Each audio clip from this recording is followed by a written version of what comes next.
As I think everyone here knows, we're here today to honor the lives of the people that were killed by the nuclear attacks on Nagasaki 75 years ago today. I want us to start taking a moment of silence for all of the lives that were lost, the mothers that were holding a child, the families that were preparing dinner together. Let's take a minute.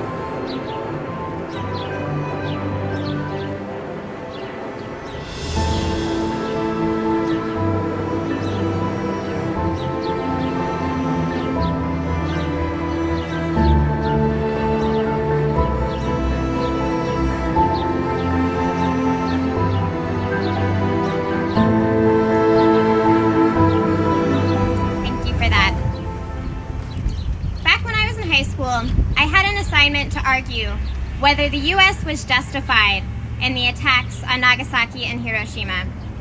I struggled with this assignment. I saw no reason whatsoever to justify this horrific act. How could anyone ever justify it?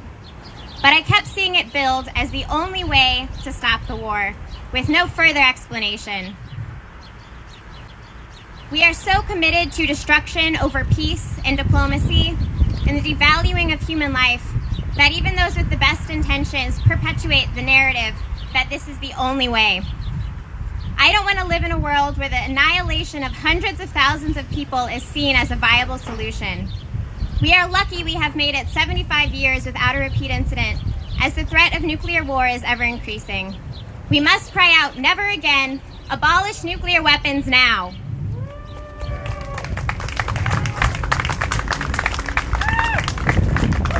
A couple nights ago, I heard Nagasaki survivor Misako Wada speak about her experience when the bomb was dropped. She was only a child at the time, but she shared her mother's story. She was one of the lucky ones that escaped direct impact from the blast, but her neighbors and friends were not so lucky. She boiled rags to use as sanitized treatment for the wounded and went out to help. Misako spoke on the bodies that were everywhere, the numbness they started to feel, and the horror. Misako's mother worked tirelessly to care for the wounded in her community following the bomb, and now Misako continues the work by passionately campaigning for nuclear disarmament alongside many survivors of the blast. The people in power do not care about us. They don't care about the people we bomb into oblivion or starve through sanctions. They don't care about the people dying from COVID-19 in U.S. prisons or refugees from nations we have destabilized that are just seeking safety for their families. We must take note of the impassioned work of Misako and her mother. We must take care of each other, and we must fight for a better world. That looks like all of you here today. It's the mutual aid set up in neighborhoods to respond to this pandemic. It's everyone out there marching for Black lives. It's everyone who calls their legislators demanding cuts to the Pentagon and the end to nuclear weapons. I want to finish with some words that Misako shared that really impacted me. We were not created to be burnt like garbage. Let us carry those words with us and fight like hell for this to never happen again.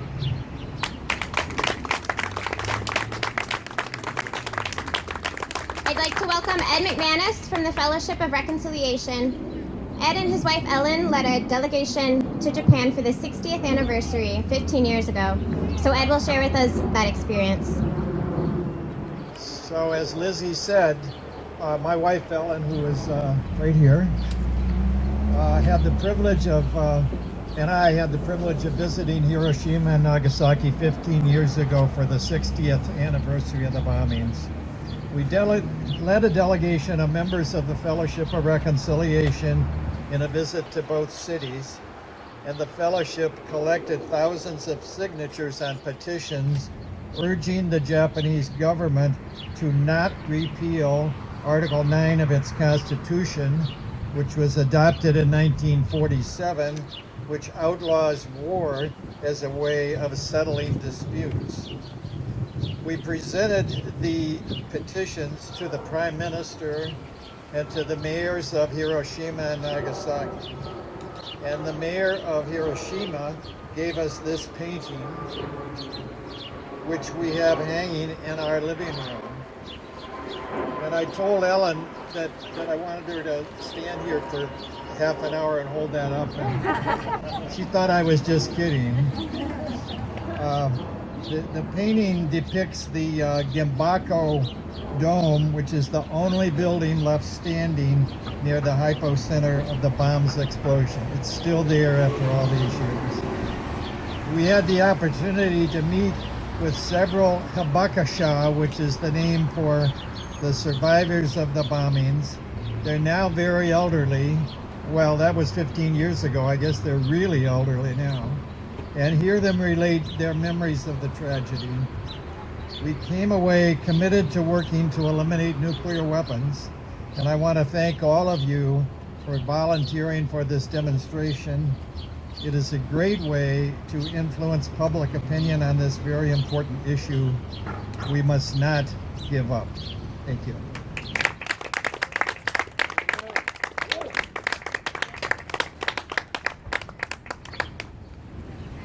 Thank you, Ed.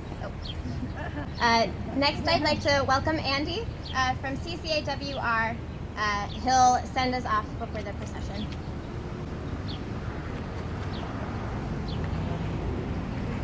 Thank you, Lizzie. The last few decades have seen a dramatic increase in what is being dubbed the new Cold War. The rivalry between great powers, each trying to take advantages of situations right around the world to press their control over the rest of us.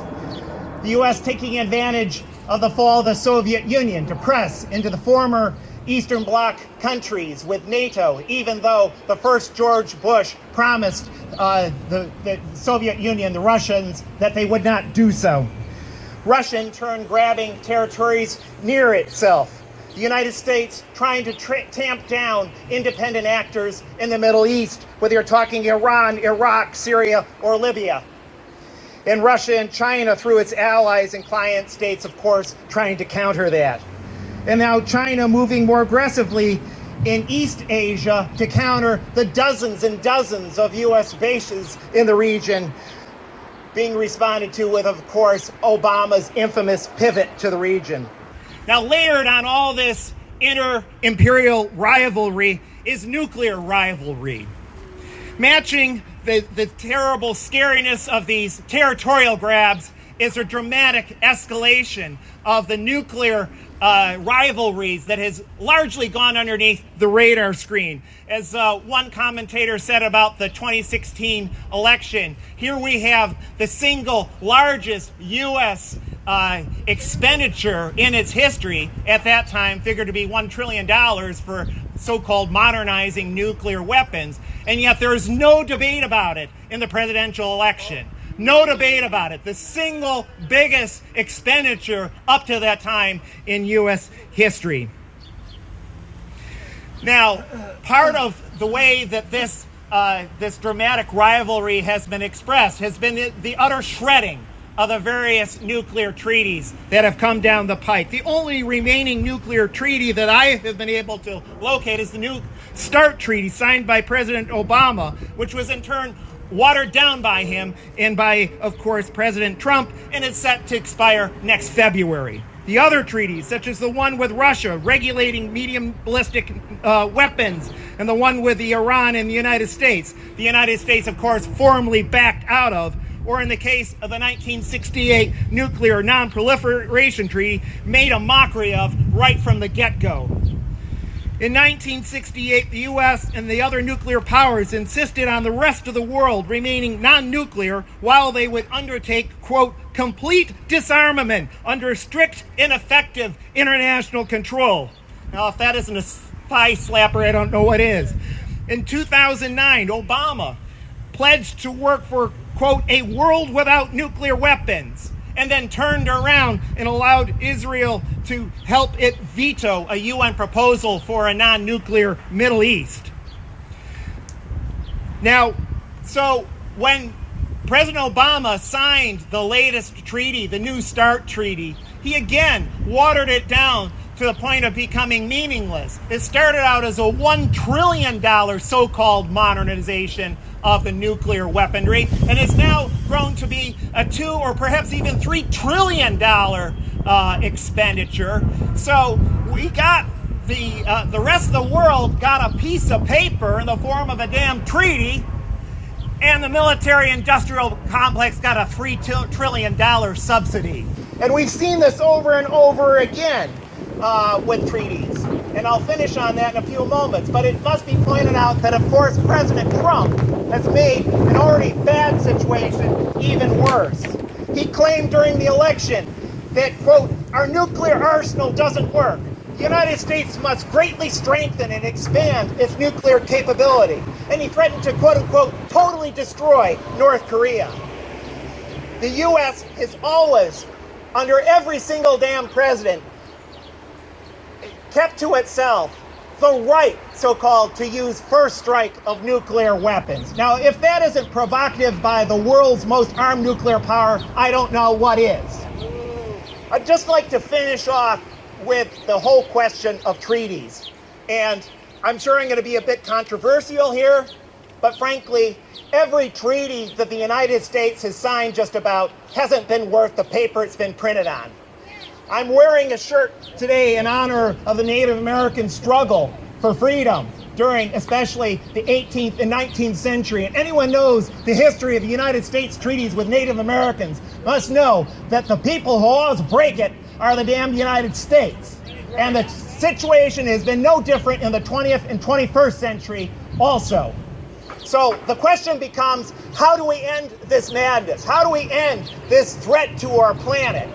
And I think, frankly, it won't end until the very states, including the United States government, is no more. Now, we can have all sorts of discussions about how that needs to come to pass, but I don't think that the people who profit off of nuclear weapons, who profit off of the wealth stolen from other countries, are going to give up their weaponry willingly. That said, like the Black Lives Matter struggle, which is demanding that the city of Chicago cease spending 40% of its operational budget on police, we can make the same sort of demands on the federal government. Short of abolishing that government, it is an absolute insult that 50% of our discretionary budget at the federal level goes to funding weapons of war. So we need to broaden out the lessons from the Black Lives Matter struggle. I know a lot of BLM activists are already there with us when they say that the state itself, in terms of its spending on weapons of war, weapons of violence, whether domestically or internationally, must be defunded. So let's work towards that aim. Thank you very much for coming out of the 75th anniversary and memorializing the people who lost their lives in the last nuclear bombing of Nagasaki, Japan. Thank you, Andy.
Up north at Staples, for the procession down here, and for this ceremony here at the site of the first nuclear reaction. Today is an important day of remembrance, as I said earlier, for the hundreds of thousands of people that were killed after the bombing of Nagasaki. And today is the 75th anniversary of that bomb. So speaking first here is Newland Smith, who will start us off. It was here on December the 2nd, 1942, that the first self-sustaining controlled nuclear reaction occurred, part of the Manhattan Project. This Henry Moore sculpture was dedicated on the 25th anniversary of this first nuclear reaction. Professor Harold Hayden, one of the members of the committee which selected Moore, reflected with these words, "Mr. Moore's work will be subject to many interpretations. To me, it represents the challenges confronting mankind in a nuclear age, the challenge of a force that cannot be used to create or destroy." Dr. Bernard Iddings Bell, who was to become the Episcopal chaplain at the University of Chicago, did not mince words in a sermon he gave on August the 9th, 1945 at Trinity Church, New York, and I quote, "It is doubtful if Christian missions in the Orient, at least under American auspices, can matter ever again. The Orient has long perceived that Anglo-Saxon diplomacy is based not on Christian principles but on a canny, imperialistic expediency. Now it has become known that American methods of war are cold, politically barbarous beyond previous experience or possibility." 8 miles north of here on the plaza of the Episcopal Church Center stands the Angel of Peace sculpture, which was dedicated on November the 11th, 1999, in observance of the 60th anniversary of the Episcopal Peace Fellowship. Psalm 46 served as the inspiration for William Kiefer, who created the sculpture. I quote, "Come now and look upon the works of the Lord, what awesome things he has done on earth. It is he who makes war to cease in all the world. He breaks the bow and shatters the spear and burns the shields with fire."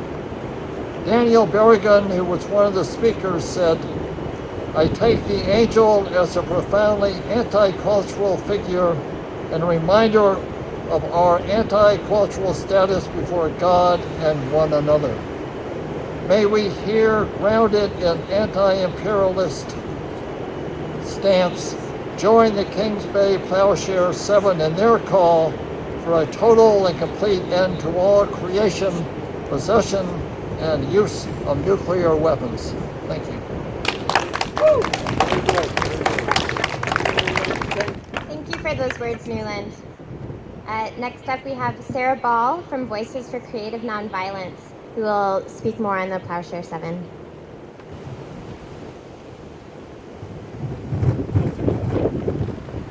On April 4th, 2018, the 50th anniversary of Dr. Martin Luther King Jr.'s assassination, 7 Catholic Plowshares activists entered the Kings Bay Naval Submarine Base outside of St. Mary's, Georgia, carrying baby bottles of their own blood, hammers, crime scene tape, and banners to conduct a symbolic, nonviolent action. Their names are Carmen Trotta, Steve Kelly, Claire Grady, Martha Hennessy, granddaughter of Dorothy Day, Patrick O'Neill, Mark Colville, and Elizabeth McAllister, widow of Phil Berrigan. This is the latest in hundreds of similar action which began in 1980. They were found guilty of all charges on October 24th of last year. Expert witnesses, including Daniel Ellsberg, were not allowed to speak before the jury, who got to hear none of the arguments based on theology and international law. Liz McAllister was recently sentenced to time served plus 3 years supervised probation. The other 6 have a continuance for sentencing, which is now on September 3rd and 4th. They are currently trying to get permission to stay at home rather than in jail, which during COVID, as we all know, is one of the most dangerous places to be. You can help by going to the Kings Bay Plowshares website at kingsbayplowshares7.org, that's plow, P-L-O-W, and clicking on Letters to Judge Wood. I was thrilled to be present at the Savannah to Kings Bay 100-mile walk through Georgia last year, which drew attention to the threat of omnicide and the fates of the Plowshares 7. Some of us from the north were a little nervous about going down into the deep south, but we were very pleased to find that many in the population were with us against nuclear weapons. So just know that there are people across the country whose voices have, for the most part, gone unheard. I was also present at one of the preliminary hearings where I got to listen to each of the plowshares make their statements, And some of the expert witnesses who were not allowed to speak to the trial give their testimony about the crimes of holding and using nuclear weapons. These two events have been important markers in my life. For the first time, I saw activists calmly and with confidence telling law and government to their face what right and wrong were. They overturned the courtroom. Please support them by going to the kingsbayplowshares7.org website. All right. Yes. Yes. Thank you, Sarah. We do need to stand in solidarity with those of us who are engaging in nonviolent acts to ensure a better world. Next up is Tina Stevenson, who had a relative in Japan at the time of the bombings. She'll speak about her stepmother's experience. Hi, I'm Tina from Evanston Documentary Film Group and Refuse Fascism. Hiroshima has about the same number of people as the city of Providence, Rhode Island, or Dallas, Texas. Imagine if an atomic bomb was dropped on those cities. It was very deceptive because it was only one airplane and it was only one bomb, which made the warning systems ring all clear, because bombing was usually carried out by many airplanes. For Nagasaki, one of the people on board the plane reported it like this, quote, "The bomb burst with a blinding flash and a huge column of black smoke, luminous with red flashing flame that reached 4,000 feet in less than 8 minutes. Below, through the clouds, we could see the pale of black smoke ringed with fire that covered what had been the industrial area of Nagasaki, completely demolished. Instantly, people were burning alive, vaporizing tens of thousands. Firestorms engulfed the city. Shock waves and winds over 1,000 miles an hour came next, shattering bodies and buildings, hurling men, women, and children through the air. Nearly all structures were destroyed over a mile from ground zero in both Nagasaki and Hiroshima. My stepmother was a teenager, the daughter of Japanese immigrants who had been deported back to Japan, along with her family, after living years in the greater metropolitan area of New York. She and her brother were born in the U.S., and they were U.S. citizens, but her parents were Japanese nationals who were placed in a U.S. concentration camp and then deported. Her father worked for a Japanese freight shipping company, the Yamashita Maru. When she arrived with her family back in Japan, she was lucky enough to live up in the mountains around Tokyo. And so she escaped some of the heaviest bombings rained down on Tokyo, as well as the atomic blast. Although her mother's family was originally from Nagasaki, there was only one family member still living there. Still, my mother and her family living up in the mountains were on the edge of starvation, subsisting on grass and sardines. They heard about the most terrible event that killed countless people in Hiroshima and flattened the city. No one knew what happened or what it was, which made it all the more terrifying. The Japanese newspapers were filled with horrific pictures of the bombing and the completely demolished cities. In the early 60s, when I was a college student, Japanese survivors called the Hibukisha were touring the United States to promote the understanding of the horrors of the war. I helped to organize programs at Purdue University. Most vivid in my memory was the description of a Buddhist priest who had been away when the bomb dropped, and he returned to find his brother, which he never did find. He told how hundreds of people came to his temple grounds seeking help, bleeding, skin peeling off, all sorts of horrific injuries, crying out for help, their hands outstretched. He went around offering water. He witnessed so many dying in horrible pain, but wasn't able to help many in any significant way. Dropping those two atomic bombs is a crime against humanity, which the U.S. justified by saying, quote, it saved American lives, unquote, and it shortened the war. Not only is that a sickening equation, that American lives are worth more than other people's lives, but it's also a lie. The bombs were dropped to keep Japan from surrendering to the Soviet Union, which is much closer geographically, to threaten the Chinese revolutionaries led by Mao Zedong with the same fate, and to keep Japan away from communist influence. But even more, it was a statement to the whole world that the 20th century would be dominated by the geopolitical interests of the United States imperialists. Yet, there is hope right now, with tens of thousands of people that have taken to the streets. These last months of Black Lives Matter protests show us that dread can be transformed into a force for hope. Our power lies in sustained, mass, nonviolent protests in the streets. Our strength is in our diversity.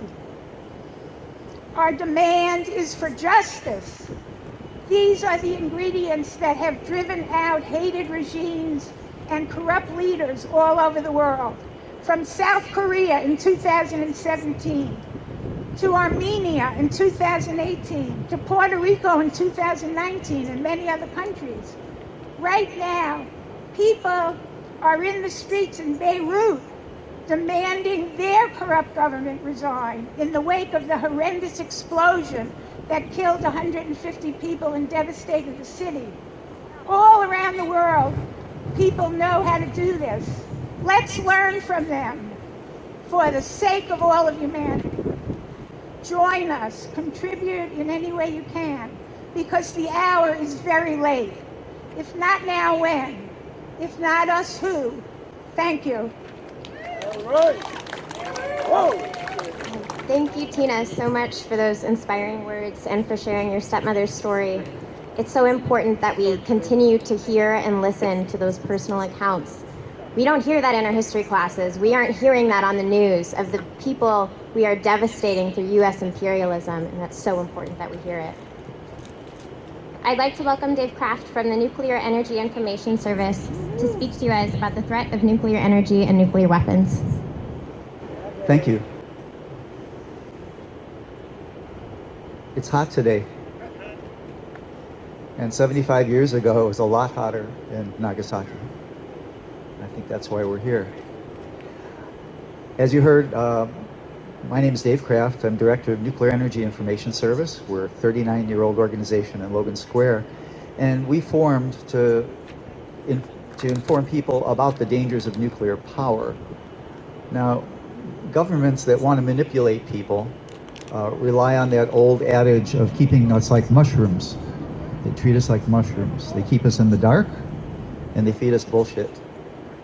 And one of the biggest myths that depends on both of those is the idea that there's some important separation between nuclear power and nuclear weapons. We're here today to say that that's been a fiction that has been utilized and brutalized by governments around the world to keep nuclear weapons production going.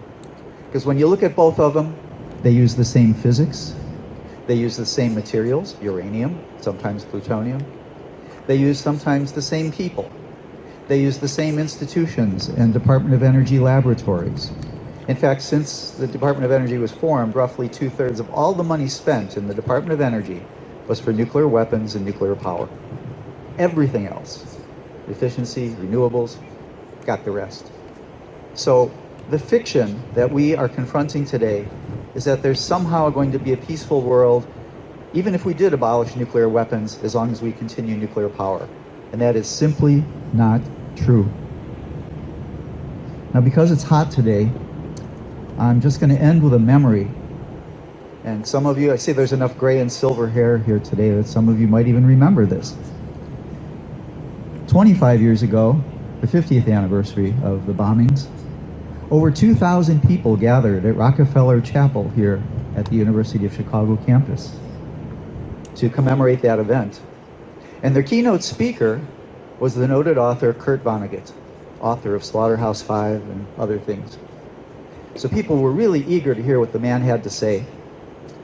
Now I'm going to paraphrase it. I don't remember it exactly. I haven't been able to find a transcript. But he started out by saying that there may have been a military justification for the atomic bombing of Hiroshima.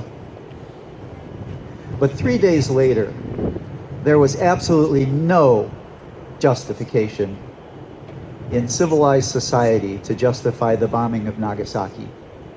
It was simply a pure act of genocidal racism. And in this day and age when we're confronting institutional racism at all levels, I think we need to keep that in mind. Thank you. Thank you, David. I'd like to welcome Sean Reynolds, who will speak on Daniel Ellsberg's book, The Doomsday Machine, Confessions of a Nuclear War Planner. Some say the world will end in fire, some say in ice. Well, as we now know, it's both. First, the world ends with a mega-genocidal, a multi-genocidal attack on our cities and our military installations, which are next to our cities. The original plan for all-out wargasm against Russia and China, our government didn't distinguish between the two of them. We were going to blow them both up or neither. Involved the planes carefully timed so that one city blowing up wouldn't knock a plane flying to blow up the next city out of the air. It was madness, and our planners also didn't realize, we didn't realize until the 80s, that just a limited nuclear strike would send enough smoke into the stratosphere where nothing rains out, that it would blanket the earth and we would have a decade with no crops. And with no crops, that's the northern hemisphere that got the fallout, and it would be the southern hemisphere.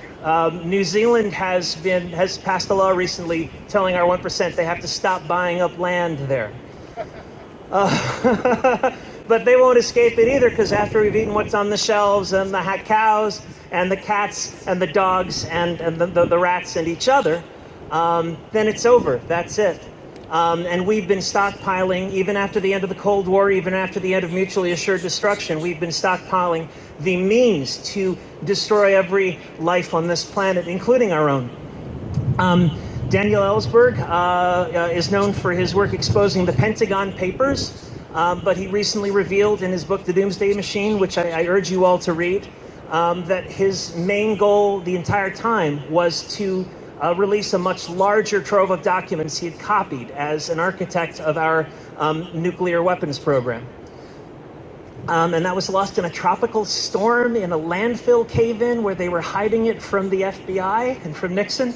So he didn't go to jail and for life.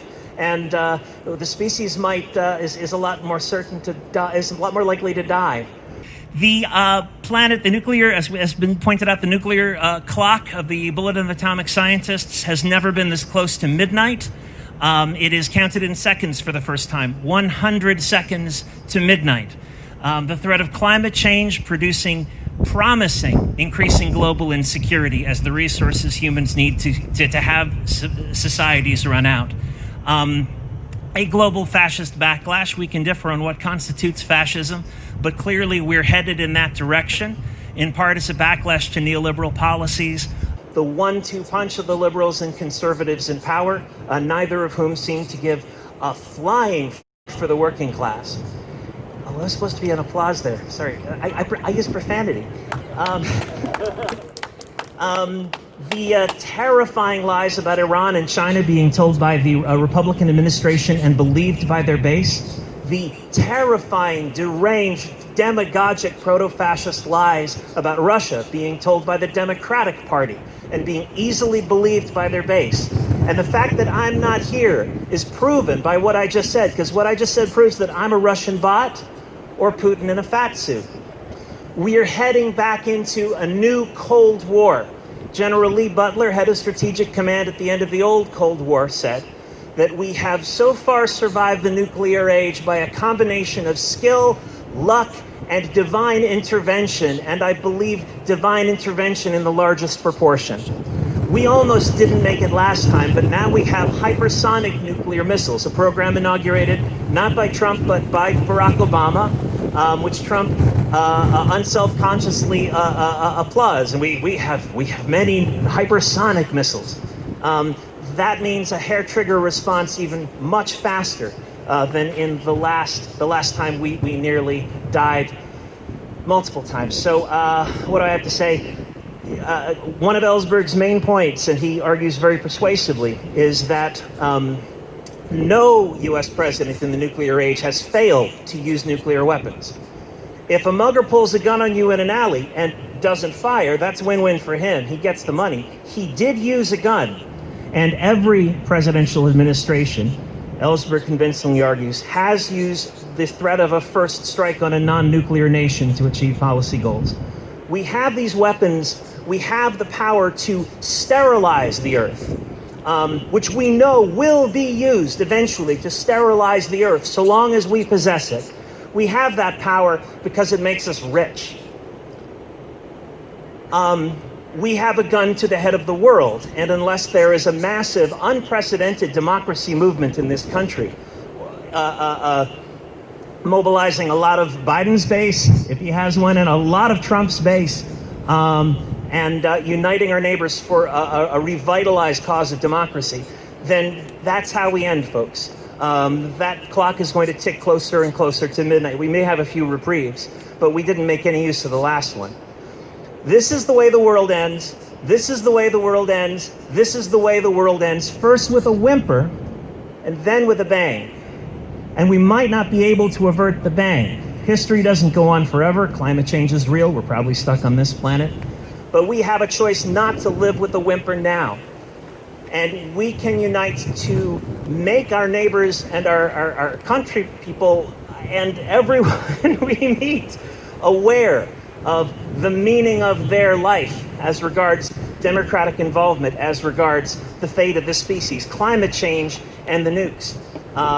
So that when it all goes wrong, if it goes wrong in our lifetime, at least they'll understand why. And so maybe it won't happen in our lifetime. Thank you. Thank you. Thank you, Sean. I'd like to welcome Marsha Bernstein. She is going to speak on the Back from the Brink campaign, and she'll be our final speaker today. Thank you, everybody, for coming today. We had a great turnout, so I just want to say that. Back from the Brink. So the city of Evanston is actually the first city in the state of Illinois who has passed a Back from the Brink resolution. And we are working to try and have that happen in Chicago. The pandemic has kind of messed up a lot of organizing plans for a lot of groups. But there are 5 basic tenets of the Back from the Brink campaign. The first is to renounce the option of using nuclear weapons first.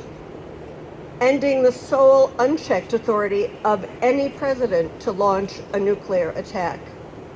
Taking all U.S. nuclear weapons off hair trigger.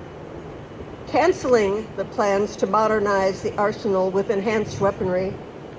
And actively pursuing a verifiable agreement among all nuclear armed states to eliminate their nuclear arsenals. And that includes the states who admit they have nuclear weapons, as well as the states who keep denying that they have any nuclear weapons. Precisely, like Israel. So, as has been so eloquently stated by the folks before me, there is no coming back from the use of a single nuclear weapon these days. It doesn't matter where it goes off. There isn't really such a thing as a small nuke, because the devastation to the planet would be catastrophic and planet ending, no matter how you want to slice it. So all we can really do is work as hard as we can to get rid of them all, have them all be destroyed and decommissioned.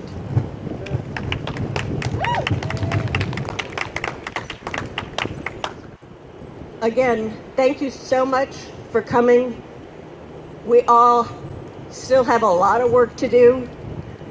And, you know, it's got to happen in our lifetime, or there may not be another lifetime for anybody. Thank you.